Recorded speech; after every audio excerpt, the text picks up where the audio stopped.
What's going on, everyone? My name is Alexander Levine. I'm a personal trainer and fitness nutrition specialist with Ankylosing Spondylitis. Now, something was on my mind today about my own struggles with Ankylosing Spondylitis and joint pain and chronic pain. I was diagnosed with Ankylosing Spondylitis at 25 years old, but I had symptoms since probably 20, 21 years old. So I'm 34 now. I've had Ankylosing Spondylitis, or I've had symptoms for a while now, and I'm still pretty young. But I just want to talk about some of the struggles I faced over the years, some of the things that have helped me mindset-wise, because a lot of us are dealing with that similar feelings of we're very fearful about the future in ankylosing spondylitis. Are things going to get worse? Even when we do move, we do exercise, that stiffness and tightness comes back. The chronic nature of ankylosing spondylitis can really wear you down. It can really wear you down, especially when you're trying to do everything you can. You're exercising, you're maybe taking medication, you're changing your diet, you're meditating, you're doing all these things. And even when we do all these things, sometimes we can still feel symptoms. Sometimes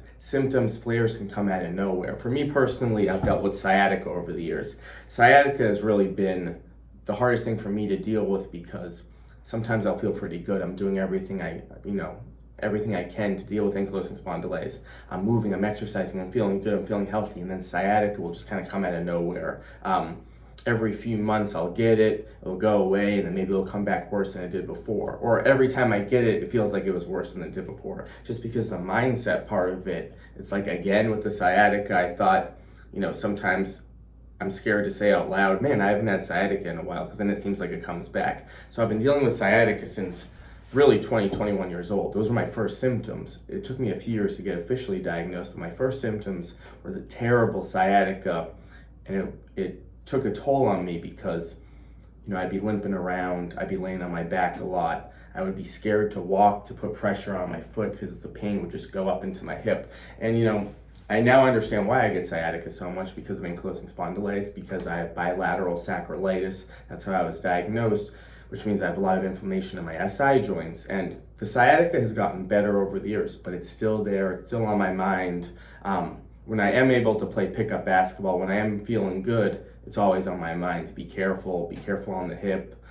Sometimes just maybe a small movement can aggravate my hips. So dealing with this constant nature, these constant thoughts, are one of the hardest parts of ankylosing spondylitis, because even when we're feeling good, we can still have those thoughts.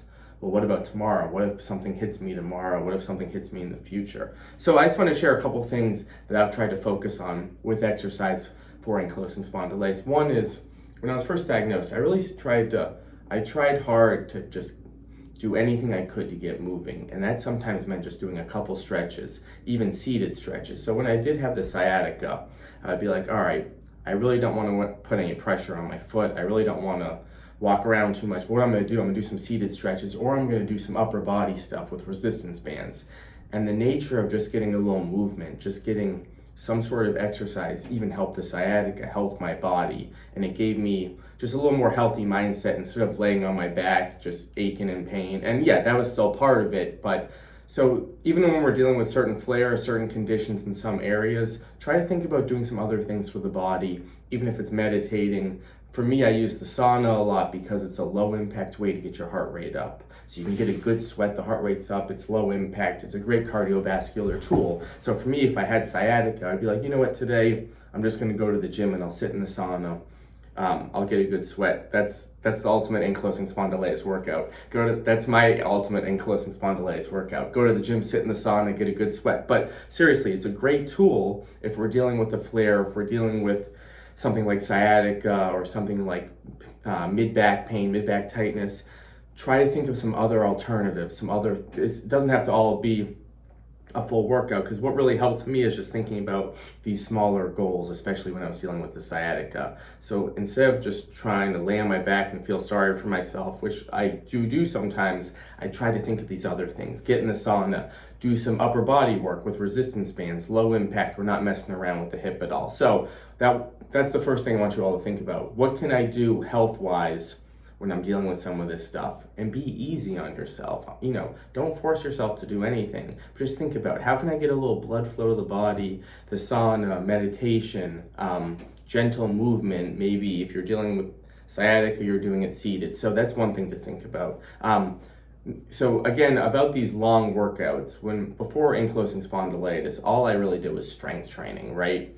I wasn't stretching that much. I was early 20s, or before I was 20s, in my teenage years, I was very active. I was just doing strength training, and it ended up just, back then it was probably fine, but strength training today is very hard without doing the other stuff. So if you're going to think about strength training, first think about movement, mobility, postural drills to give your body a little more looseness for the strength training. So the second thing I have today is, don't worry about the long strength training workouts that you see online or think that you have to do. Start with movement, light mobility, postural drills. Get your body loosened up first, and then everything else will be a little easier. So think low impact movement first. Before you're thinking about sprinting or high intensity, just start walking. Start with smaller goals in terms of overall fitness. What helped me over the years is really these mini routines, the low impact movement. So I can do it a little bit each day, a little bit throughout the day, and over time I can build great consistency. Instead of just thinking about, I have to go do a long workout, I have to go to the gym to do a long workout because I have to do as much as I can for ankylosing spondylitis. Break it down over time.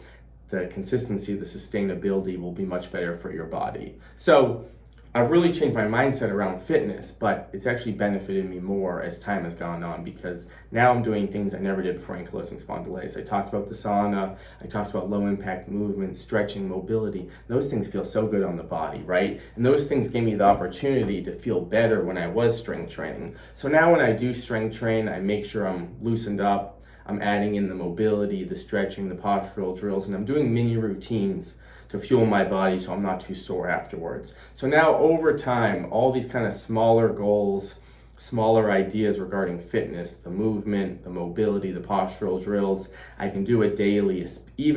So what I was trying to get to today is, even when you're dealing with maybe sciatica, maybe a really stiff and tight back, forget about the long workout, forget about the fitness routine. Those things may work for some people, but for most of us, we just have to get moving. We need some blood flow to the body. We need to just put our mind around that a little bit. So start thinking about these other things, and then over time, our body will adapt well to just that low impact, that movement, that blood flow, and the consistency will build. So what happened for me is the consistency built over time. And now today, I'm able to stay active even when I'm still dealing with the sciatica, because I have things I can do to help myself. Back in the day, I was like, well, I have sciatica, I can't do anything, I can't do any workout. That's not true. I can do other things. I don't have to. There's also times to rest, but I know I have other tools now, and over time, that mindset really helped me. So think about finding some different ways to deal with the flares. Sometimes you need rest, sometimes maybe a little gentle movement helps. When I first got sciatica, I was trying to do anything just to get rid of it. So I was really stretching as hard as I could, and I was just irritating the nerve. So I realized I need a more gentle approach. I need to meditate a little bit with it, sauna, low impact. So there's many ways to go about this. Not everything has to be full throttle. And that's what really helped me over the years. A lot more low impact, but things that really helped my body, kept my mind healthy. So think about some of these other things. That was very long-winded today.